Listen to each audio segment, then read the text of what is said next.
ജനുവരി മാസം ഇതാ മുന്നോട്ട് ഓടി നമ്മൾ തികച്ചു. നല്ല പോർ പൊരുതി ഓട്ടം തികച്ചു. നമ്മുടെ വിശ്വാസവും നമ്മൾ കാത്തു. ഈ വർഷം ആദ്യ മാസം എല്ലാ ദിവസവും തന്നെ നമ്മൾ വിശ്വാസത്തിൽ നിന്നു. നിങ്ങൾ വിശ്വാസത്തിൽ തന്നെ നിൽക്കുന്നുവെന്ന് നിങ്ങളെ തന്നെ പരീക്ഷിപ്പിനെന്ന് പൗലോസ് ചോദിക്കുന്നു. നമ്മളെല്ലാ ദിവസവും നോക്കണം, നമ്മൾ വിശ്വാസത്തിലാണോ? ഈ ദിവസങ്ങൾ ഏതെങ്കിലും ദിവസം നമ്മൾ വിശ്വാസത്തിൽ നിന്ന് പോയോ? ലോകത്തിലേക്ക് പോയോ? സാധാരണ മനുഷ്യനെ പോലെ, നാച്ചുറൽ മാനെ പോലെ ആയിപ്പോയോ? ഒരു സൂപ്പർ നാച്ചുറൽ മാനാണ് ഒരു വിശ്വാസി. പുതിയ സൃഷ്ടിയാണ്, ആത്മമനുഷ്യനാണ്. ലോകം മുഴുവനും ജഡീക മനുഷ്യരാണ്, പ്രാകൃത മനുഷ്യരാണ്. നമ്മൾ ആത്മീക മനുഷ്യരാണ്. അതുകൊണ്ടാണ് പൗലോസ് പറയുന്നത്, നീയോ ദൈവത്തിൻ്റെ മനുഷ്യനായുള്ളോവേ, ദൈവത്തിൻ്റെ സാദൃശ്യമുള്ളവനെ, ദൈവത്തെ പോലെ ഇരിക്കുന്നവനെ എന്നൊക്കെയാണ് അതിൻ്റെ അർത്ഥം. ദൈവം നമ്മെ സ്വന്തം സാദൃശ്യത്തിലും സ്വരൂപത്തിലുമാണ് ഉണ്ടാക്കിയത്. പാപം ദൈവത്തിൻ്റെ സ്വരൂപത്തെ ഇല്ലാതെയാക്കി.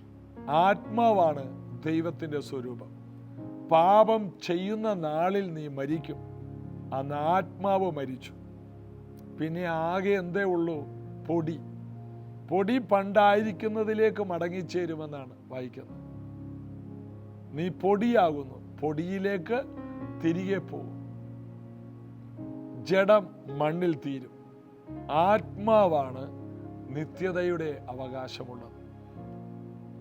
ദൈവം ഉണ്ടാക്കിയ മനുഷ്യൻ്റെ സ്വരൂപം എന്ന് പറയുന്നത് ആത്മാവാണ്. ആത്മ മനുഷ്യനെ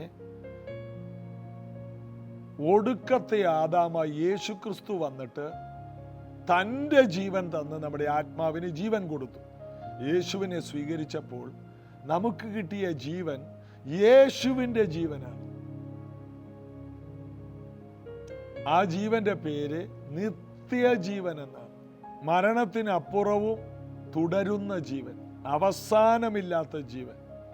ഒരിക്കൽ ആദാമിന് കൊടുത്തതും താൻ കളഞ്ഞതും യേശു വീണ്ടെടുത്ത് നമുക്ക് തിരിച്ചു തന്നു.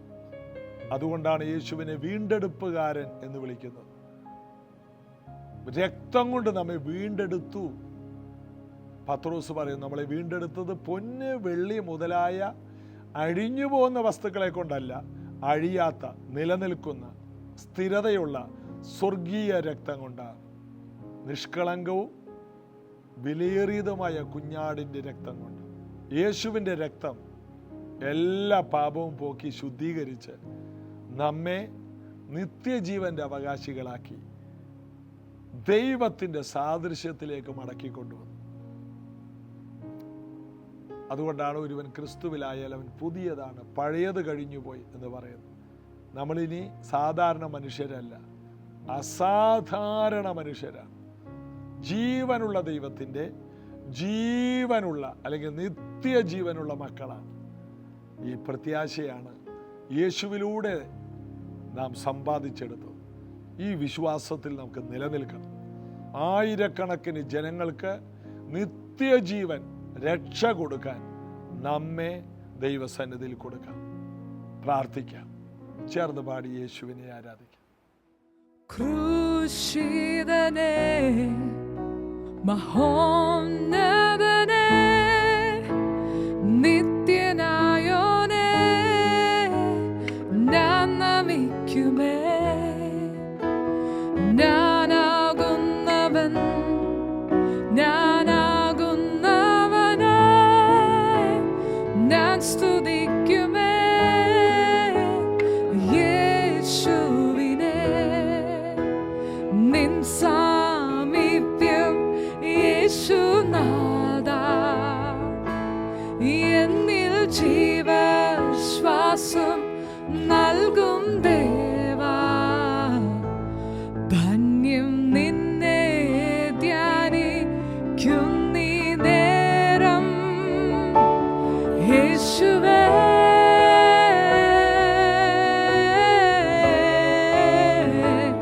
നായക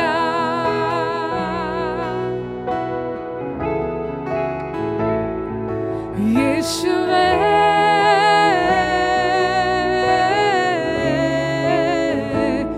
നായക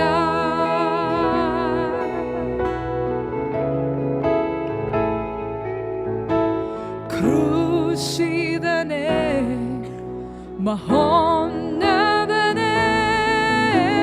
നിത്യനായോനേ ഞാൻ നമിക്കുമേ ഞാനാകുന്നവൻ ഞാനാകുന്നവനേ ഞാൻ സ്തുതിക്കുമേ യേശുവിനെ എന്നെ തേടി വന്ന നാഥാ ഞാൻ എല്ലാ നാളും നിന്നെ വാഴ്ത്തും എൻ്റെ ദുഃഖം സർവം മായ്ക്കും ദേവാ യേശുവേ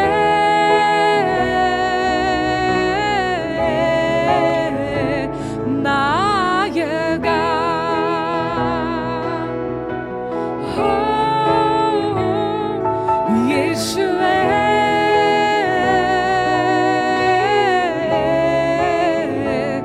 നായക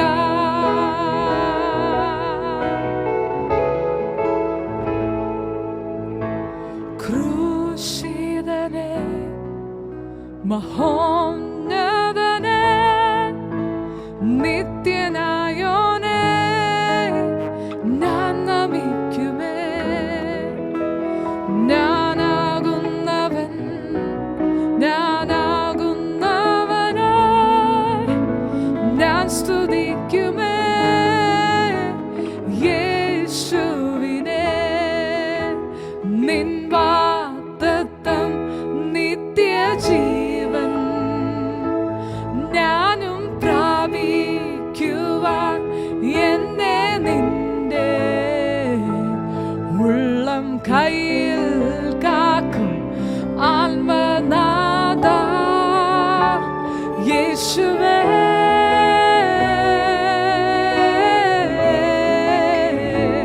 നായക നായകനേ യേശുവേ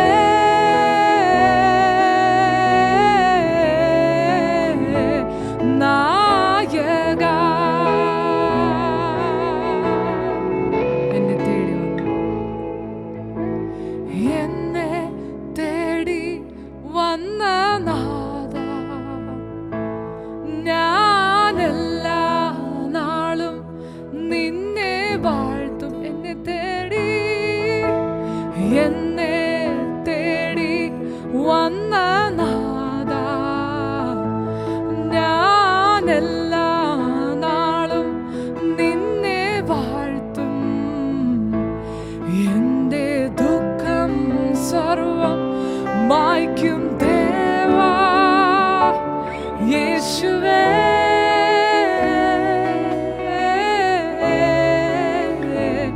നായക യേശുവേ യേശുവേ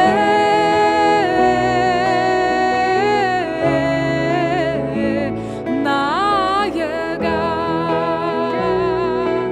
എന്നെ തേടി വന്നവനേ യേശുവേ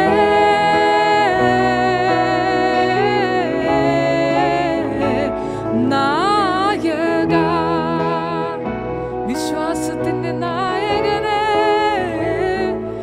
യേശുവേ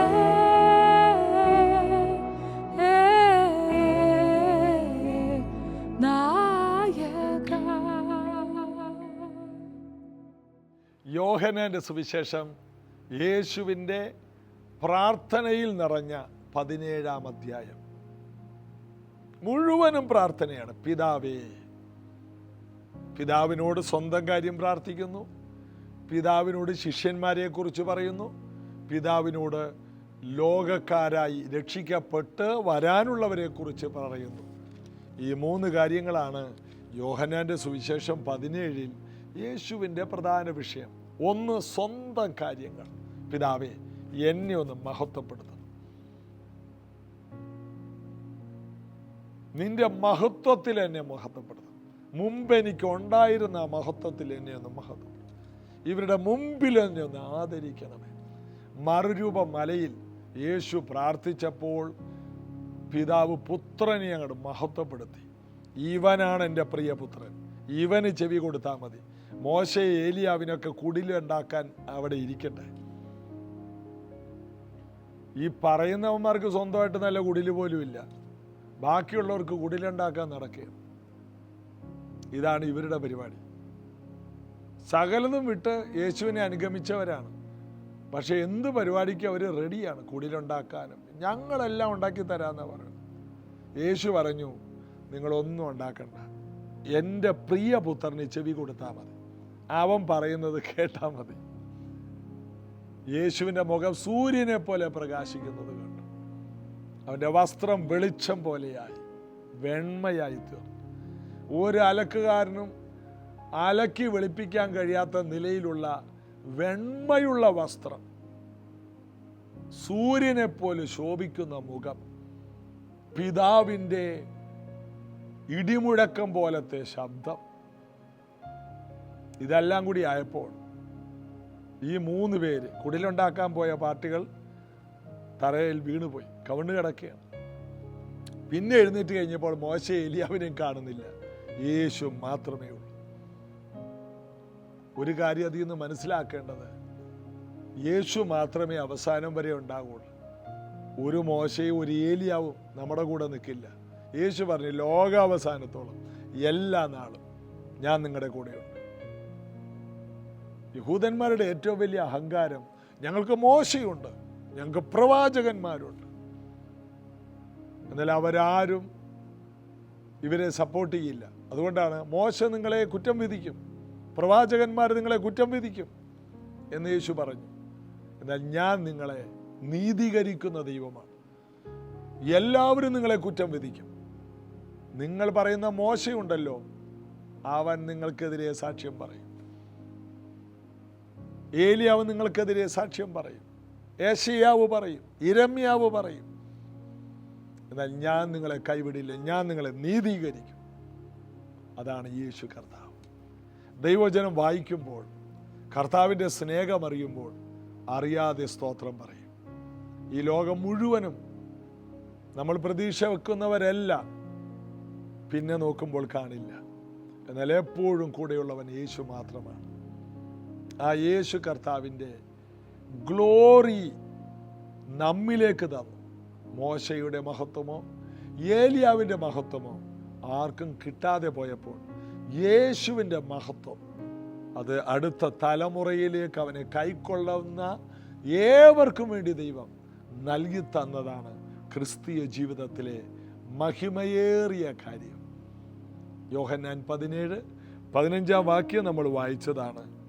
ഇന്ന് നമ്മൾ 16 വാക്യത്തിലേക്ക് വായിക്കുന്നു. യേശുവിൻ്റെ പ്രാർത്ഥനയാണ്, പിതാവേ, ഞാൻ ലൗകികനല്ലാത്തത് പോലെ അവരും ലൗകികന്മാരല്ല എന്ന് യേശു പ്രാർത്ഥിക്കുമ്പോഴും ഇവരുടെ കയ്യിൽ വാളുണ്ട്. ഇത് കഴിഞ്ഞിട്ടാണ് ഗെത്സമന തോട്ടത്തിൽ വാളുമായിട്ട് വന്ന് മഹാപുരോഹിതന്റെ ദാസനായ മൽക്കോസിന്റെ കാതറുത്ത് കളഞ്ഞ് കഴുത്തിന് വെട്ടിയതാണ്. ലൗകികന്മാരാണോ? പച്ച ലൗകികന്മാർ, ശേഷ മനുഷ്യരെ പോലെ. കണ്ണിന് കണ്ണ്, പല്ലിന് പല്ല്, ഇങ്ങോട്ട് വന്നാൽ വിടത്തില്ല. എന്നാൽ യേശു അവരെ നോക്കി പിതാവിനോട് പറയാണ്, പിതാവേ, എന്നെ പോലെയാണ് അവർ. ഇതാണ് നമ്മുടെ വിജയം. നമ്മുടെ കുറവുകളെയെല്ലാം മറച്ചിട്ട് പിതാവിൻ്റെ മുമ്പിൽ കയറി നിൽക്കുകയാണ്. ഇല്ല പിതാവേ, അവരെന്നെ പോലെയാണ്. അതിൻ്റെ അർത്ഥം, പിതാവേ, അവരെ നോക്കല്ലേ, എന്നെ നോക്ക്. അതുകൊണ്ട് യേശു പറഞ്ഞത്, നിങ്ങൾ എൻ്റെ നാമത്തിൽ അങ്ങോട്ട് ചോദിച്ചാൽ മതി. നിങ്ങളുടെ പേരിൽ ചോദിച്ച് വെറുതെ പണി മേടിക്കണ്ട. എൻ്റെ കെയർ ഓഫിൽ ചോദിച്ചോ. കർത്താവിന് പിതാവിന് നോ പറയാൻ കഴിയില്ല. ഞാൻ പിതാവിനോട് പറഞ്ഞേക്കുന്നത് നിങ്ങൾ എന്നെ പോലെയാണെന്നാണ്. ഇതാണ് പിതാവിൻ്റെ വലത്തുഭാഗത്ത് ഇരുന്നുകൊണ്ട് യേശു ചെയ്യുന്ന കാര്യം. പിതാവേ, ഞാൻ അങ്ങയെപ്പോലെ തന്നെയല്ലേ? അപ്പൊ പിതാവ്, അതേ മോനെ, അതുപോലെ തന്നെ നല്ല സ്വഭാവം, നിഷ്കളങ്കരായ കുഞ്ഞുങ്ങൾ, ലോകവുമായിട്ട് അവർക്ക് ഒരു ബന്ധവുമില്ല. പത്രോസിനെയൊക്കെ ഇങ്ങനെ പിതാവിന് മുമ്പിൽ യേശു മറച്ചു വെച്ചിരിക്കുകയാണ്. പിതാവേ, നല്ല സ്വഭാവമാണ്. പിതാവ് ആ വാള് കാണാതിരിക്കാൻ യേശു ഇങ്ങനെ മറക്കുകയാണ്. തള്ളിപ്പറച്ചിലൊന്നും പിതാവ് അറിയാതിരിക്കാൻ പിതാവിൻ്റെ ഇടയിൽ കയറി നിൽക്കുകയാണ്. ചില വീടുകളിൽ ഈ ആമ്പിള്ളേര് ലേറ്റായിട്ട് വരും. അപ്പനിങ്ങനെ ദേഷ്യപ്പെട്ടിരിക്കുമ്പോൾ ഈ മക്കൾ വന്ന് കയറുമ്പോൾ അപ്പൻ്റെ സ്വരം അങ്ങാട് പരുക്കനാകുമ്പോൾ അടുക്കളയിൽ നിന്ന് അമ്മമാരുടെ ഒരു വരവുണ്ട്. അത് പിന്നെ കുഞ്ഞുങ്ങളായാലും പിന്നെ അങ്ങനെയൊക്കെ ഒരു അരമണിക്കൂർ ലേറ്റായെന്ന് കരുതി, 5 മണിക്കൂർ ലേറ്റായെന്ന് കരുതി, അവന് ട്യൂഷനുള്ളതല്ലേ, പഠിക്കണ്ടേ, പരീക്ഷയാണ്. അപ്പനൊന്നും പറയാനില്ല. അവസാനം അപ്പൻ പറയും, നീയാണ് ഇവനെയൊക്കെ ചീത്തയാക്കുന്നത് എന്ന് പറഞ്ഞുകൊണ്ട് അപ്പനകത്ത് മുറിയിലോട്ട് പോകും. അമ്മയോടൊന്നും പറയാൻ പറ്റില്ല. കാരണം വീട്ടിലെ കാര്യം നോക്കുന്ന അപ്പന് വെള്ളം ചൂടാക്കി കൊടുക്കുന്നത്, അപ്പന് കഴിക്കാനുള്ളത് ഉണ്ടാക്കി കൊടുക്കുന്നത്, അപ്പൻ്റെ മുതുക് തിരുമ്മി കൊടുക്കുന്നത്, കാല് തിരുമ്മി കൊടുക്കുന്നത്, വീട്ടിലെ എല്ലാ കാര്യവും ചെയ്ത് വീടോടിക്കുന്നത് അമ്മയാണ്. അതുകൊണ്ട് അമ്മ കയറി നടുക്ക് നിന്നാൽ പിള്ളേർക്ക് ഉറപ്പാണ് അമ്മ ഉള്ളതിൻ്റെ ധൈര്യത്തിലാണ് പെരക്കാത്തോട്ട് കയറി വരുന്നത്. ഇപ്പം കാലം മാറി. ഇപ്പം അപ്പം പേടിച്ച് നിൽക്കുകയാണ്. ഇവനെ 5 മണിക്കൂറായിട്ട് ലേറ്റായിട്ട് വന്നവൻ എന്നെ എന്തെങ്കിലും പറയുമെന്ന് കരുതി അതിന് പേടിച്ച് നടക്കുന്ന കാലമാണ് ഈ കാലം. കാലമൊക്കെ പോയി, അത് പഴയൊരു കാലമാണ്. എന്നാൽ ആ കാലത്തിലേക്ക് മാതാപിതാക്കളെ ബഹുമാനിക്കുന്ന, മാതാപിതാക്കളോട് ഭയമുള്ള ഒരു കാലം ദൈവമക്കളുടെ വീടുകളിലുണ്ടാകണം. അപ്പനെ ബഹുമാനിക്കണം. ജോലിയില്ലെങ്കിലും പഠിപ്പില്ലെങ്കിലും അപ്പനെ അമ്മയൊക്കെ ബഹുമാനിക്കണം. അത് ദൈവ വചനത്തിൻ്റെ ബൈബിൾ കൾച്ചറാണ്, പരിശുദ്ധാത്മാവിൻ്റെ കൾച്ചറാണ്, ദൈവത്തിൻ്റെ സിസ്റ്റമാണ്. നീ അത് വിട്ട് അപ്പൻ്റെ അമ്മയുടെ അടുത്ത് കളിക്കാൻ ചെന്ന അവരൊന്നും മിണ്ടില്ല, ദൈവം നിന്നെ കീറും. വെറുതെ ദൈവത്തിൻ്റെ കയ്യിൽ നിന്ന് മേടിക്കരുത്. മാതാപിതാക്കൾക്ക് കൊടുക്കേണ്ട ബഹുമാനം കൊടുത്തേക്കണം. അപ്പോൾ ഒരു അമ്മയുടെ റോള് നമുക്കറിയാം. അതുകൊണ്ട് ഞാനീ പറയുന്ന ഉദാഹരണങ്ങൾ നിങ്ങൾക്ക് മനസ്സിലാകും. യേശു പിതാവിനോട് പറയുന്ന കാര്യം നോക്കിയേ. പിതാവേ, ഞാൻ ലൗകികനല്ല, അതുപോലെ തന്നെ എൻ്റെ കുഞ്ഞുങ്ങൾ. ഇത് തന്നെയല്ലേ കാക്കയ്ക്ക് തൻകുഞ്ഞും പൊൻകുഞ്ഞ്. അതാണ് യേശുവിൻ്റെ സ്വഭാവം. ഈ പത്രോസ് ശരിയല്ലെന്നറിയാം. യോഹന്നാനും യാക്കോബും ഇടിമക്കളാണ്. ആ ശമരിയിലൂടെ യേശുവിനെ കടത്തി വിട്ടില്ല. ഉടനെ പറഞ്ഞു, കർത്താവേ, ഏലിയാവ് ചെയ്തതുപോലെ തീയിറക്കട്ടെ എന്ന്. പരിശുദ്ധാത്മാവിനെ പ്രാപിച്ചിട്ടില്ല. ഇവർക്ക് യാതൊരു ആത്മീയ ദേഷ്യം വന്നപ്പോൾ അവർ പറയണം, ഞങ്ങളിപ്പോൾ തീയിറക്കട്ടെ എന്ന്. ഉയർത്തെഴുന്നേറ്റ് കർത്താവ് വന്നപ്പോൾ വിശ്വസിക്കാത്ത ടീമാണ്. ആക്രോശത്തിൽ അങ്ങോട്ട് പറയുകയാണ്, തീയിറക്കട്ടെ, അവരങ്ങോട്ട് കൊന്നുകളയട്ടെ. കർത്താവ് വെച്ച്, നിങ്ങൾ ഏത് ആത്മാവിന് അധീനം?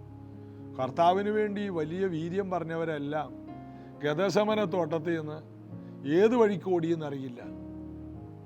അതിനകത്ത് പറയുന്നു, ഒരാൾ വസ്ത്രം ധരിക്കാതെ വെറുതെ പുതപ്പ് പുതച്ചുകൊണ്ട് ഓടിയെന്ന്. അവൻ്റെ തുണിയെ പിടിച്ചപ്പോൾ തുണി കൊടുത്തേച്ച് അവൻ തുണിയില്ലാതെ ഓടി. നമ്മുടെ പിതാക്കന്മാരുടെ കഥയാണ്. അത് നന്നായി. തുണി ഉണ്ടായിരുന്നെങ്കിൽ തുണിക്കുത്തിന് പിടിച്ചാല്.